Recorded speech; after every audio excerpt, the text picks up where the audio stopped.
Yesu ashimwe cyane, ndagusuhuje cyane wowe unteze amatwi ukurikiye uyu mwanya w'ijambo ry'Imana tugiye kuganiramo. Reka mbere ya byose tubanze dusenga Imana. Imana tugushimiye neza n'urukundo ugira, kurinda kwe gukomeye.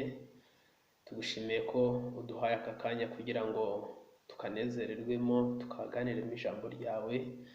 Ijambo ryawe ni rikuru, riraturuta. Reka rero rigira umumaro mu gihe gisa nk'iki. Uduhe imbaraga kugira ngo tubashe gukora ibyo gushaka kwawe. Ijambo ryawe ni inkota ikebera muri abiri, rigende kandi ricyure umuhigo waryo. Kuryumva, kuzaryumva wese. Umwami Imana ifite ubutware, ijambo ryawe ni umuhigi, uhiga agatahukana umuhigo. Buri wese rero uzaryumva rimubere iry'umumaro kandi ritahukana umuhigo mwinshi. Umpa imbaraga kubw'ubuntu bwawe rero ushoboze kandi ube hagati data nyiringabo ya buri kimwe cyose kiri buvugwe, kibikesha izina rya cyubahiro. Imbaraga zawe ziganze, iz'umwanzi zihunge mu izina rya Yesu, amen. Imana iguhe umugisha. Reka tuganire ijambo ry'Imana dusoma mu rwandiko Paul yandikiye Abaroma. Turasoma igice cya 8, dusome umurongo wa 5, hanyuma dusome n'umurongo wa 14. Bibiliya iravuze ngo abakurikiza ibya kamere y'umubiri bita ku by'umubiri, naho abakurikiza iby'umwuka bakita ku by'umwuka. Reka dusome ku murongo wa 14. Abayoborwa n'umwuka w'Imana bose nibo bana b'Imana. Haleluya. Ndagira ngo tuganire kuri iri jambo umwanya mutoya utari munini. Ndinginga kugira ngo imbaraga z'umwuka wera zibashe gutuma wumva icyo umwuka wera dushakaho, nanjye uvuga kandi nibwira. Mu by'ukuri ubuzima tubamo bwa buri munsi, abantu bakurikiza ibintu bitandukanye, ariko by'umwihariko ku bakristo dufite itandukaniro. Haleluya. Uwitwa umukristo akwiye kubaho ubuzima bugengwa n'umwuka, ntabwo akwiye kubaho ubuzima buyoborwa na kamere. Bibiliya iravuze ngo rero abakurikiza ibya kamere y'umubiri bita ku by'umubiri, naho abakurikiza iby'umwuka bakita ku by'umwuka. Abayoborwa n'umwuka w'Imana bose nibo bana b'Imana. Iyo umuntu ayoborwa n'umwuka akora iby'umwuka, ariko iyo umuntu ayoborwa na kamere akora ibya kamere. Kamere irarikira iby'umwuka yanga, hanyuma umwuka nawe agakunda ibyo kamere yanga. Ibyo rero ni ibintu bibiri bihabanye. Niyo mpamvu usanga umuntu abaho ubuzima bw'intambara yo kurwana na kamere no kumvira umwuka. Satani ajya akegera umuntu akamubwira ngo ibi ni byo byiza, agafata ikibi akacyita icyiza, hanyuma agafata icyiza nacyo akacyita ikibi. Iyo umuntu yugururiye kamere muri we, iyo umuntu yugururiye imiyoborere ya kamere mu buzima bwe, aba umwanzi w'Imana, kuko abari mu butware bwa kamere ntibashobora kunezeza Imana. Kuririmba uri mu butware bwa kamere ntibyateza Imana. Guhanura, kubwiriza, kwitwa izina rikomeye ariko uri mu butware bwa kamere, ibyo ntabwo byatuma unezeza Imana. Igituma umuntu anezeza Imana ni ukuba atari mu miyoborere ya kamere, akaba ari mu miyoborere y'umwuka wera. Haleluya! Iyo umuntu atayobowe n'umwuka, akaba ayobowe na kamere, aba ari umuntu ugoranye cyane. Babwire, dufite amatorero menshi, dufite abantu mu mazina atandukanye, ariko umwuka wera naza mu bantu, umwuka wera naza mu baririmbyi, bazaririmba ibitangaza bikoreke. Uyu munsi umuntu arahimba indirimbo kubera ko n'akanaka yayihimbye kugira ngo nawe akunda umusitari. Uyu munsi umuntu aratanga ruswa ngo bamugire umupasitori, bamuzamure mu ntera, bamuhe paruwasi itura menshi. Uyu munsi urareba ibintu biri mu mitima y'abantu, ubwoba bukakwica.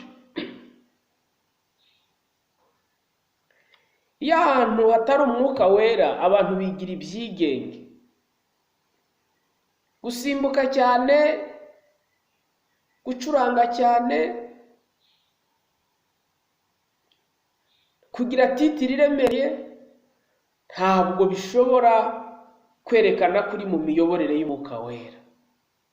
Ahantu hari abantu barakundana, ahantu hari umwuka w'abantu barafashanya, ahantu hari umwuka wera ntabwo abantu bagambanirana, ahantu hari umwuka wera ntabwo abantu babeshyerana, ahantu hari umwuka wera ntabwo mu by'ukuri abantu bakora ibyangwa n'Uwiteka. Ariko iyo ahantu hatari umwuka, abantu bigira ibyigenge. Iyo ahantu hatari umwuka, abantu barabeshyerana, bagasebanya. Iyo ahantu hatari umwuka, usanga umuntu ararwara kubera ari umukene ntasurwe. Iyo ahantu hatari umwuka wera, abantu barigenga. Babwire ko itorero ridafite umwuka wera aba ari cooperative, ntabwo aba ari itorero. Itorero ritunze abantu batihana ntabwo ari itorero, ni cooperative.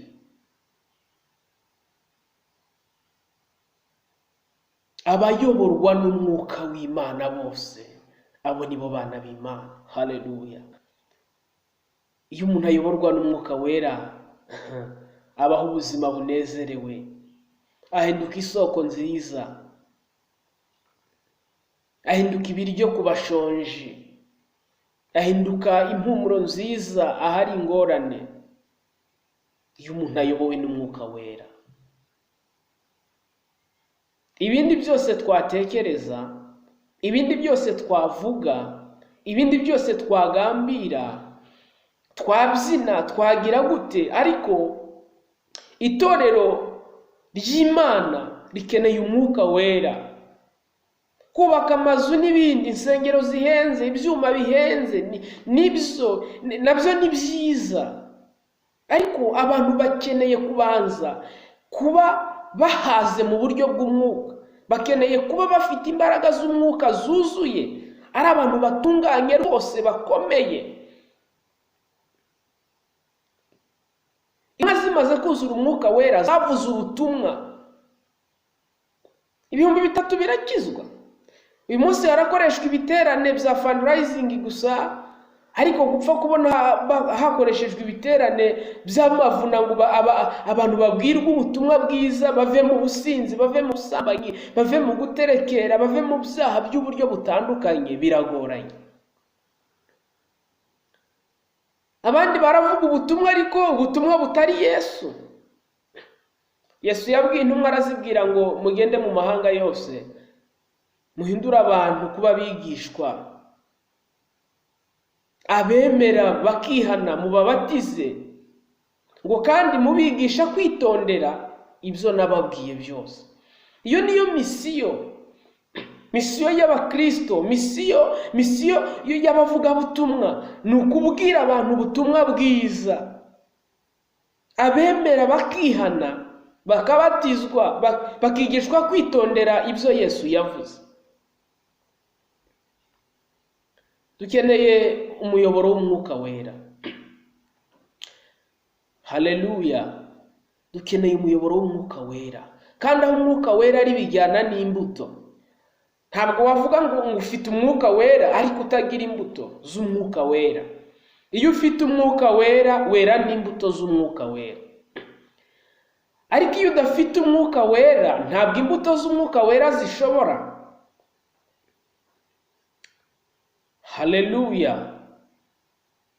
Abakurikiza ibya kamere y'umubiri bita ku by'umubiri, ariko abakurikiza iby'umwuka bita ku by'umwuka. Haleluya. Abayoborwa n'umwuka w'Imana bose nibo bana b'Imana. Iyo umuntu ayoborwa n'umwuka wera ntabwo agira amacakubiri. Iyo umuntu ayoborwa n'umwuka wera ntabwo yikunda. Bibiliya iravuga ngo umuntu wese ashyira imbere mugenzi we, kandi ibyo mushaka ko abantu babakorera aba ari byo namwe mubakorera.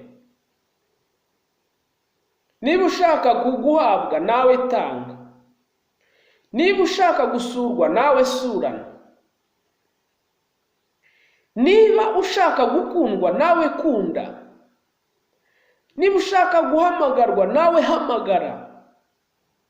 Icyo ushaka ko bakugirira, nawe aba ari cyo ugirira abandi.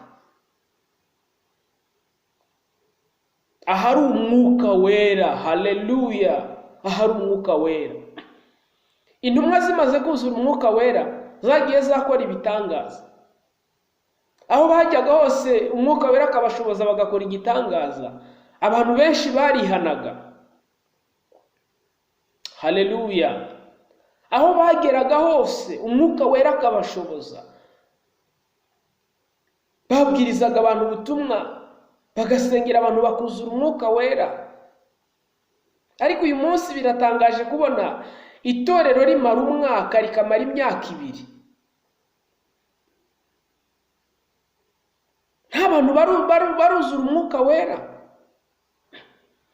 Twarangiza tukaririmba ngo ububyutse ntibushobora, ntabwo bwaza, ntaho bwaturuka. Ububyutse buraturuka kuki? Burazanwa n'iki? Ahantu hatari umwuka wera. Dukeneye imbaraga z'umwuka wera. Nitugira imbaraga z'umwuka wera, tuzabasha gusenga ryumvikane. Nitugira imbaraga z'umwuka wera, tuzabasha guhamya. Dukeneye imbaraga z'umwuka wera. Imana yabibwiye Yoweri, iramubwira ngo uzasuka umwuka ku bantu banjye.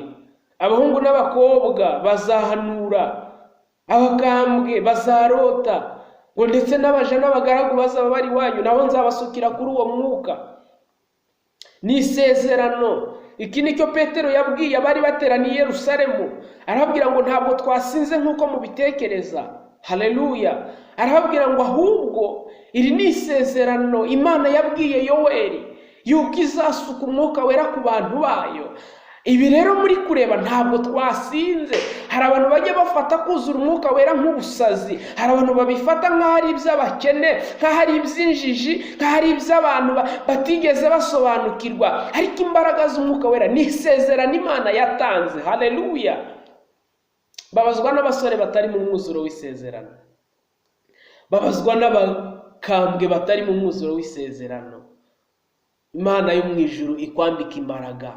Imana yo mu ijuru ikurinde kuyoborwa na kamere, ahubwo Imana yo mu ijuru iguha imbaraga zo kuyoborwa n'umwuka.